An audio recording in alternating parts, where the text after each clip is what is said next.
আমি চালাই, চালান না মনে হয়, চোখে পানি মারা লাগতো। আল্লাহ রে,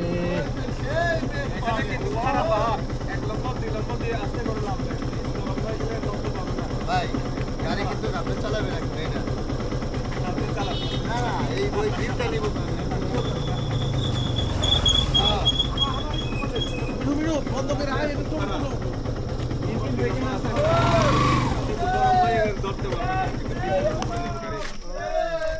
আমাদের গাড়ির দুইটা এরকম এক্সিডেন্ট হয়েছে, মানুষ মেরে ফেলছে এরকম হাতে, ওখানে এরকম ডিপ গরম হয় আর ধরতে পারে না।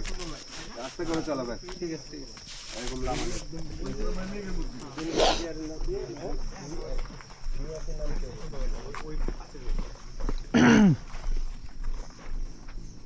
বিসমিল্লাহির রহমানির রহিম। আলহামদুলিল্লাহ, আমাদের বান্দরবন ট্যুরের আজকে দ্বিতীয় দিন।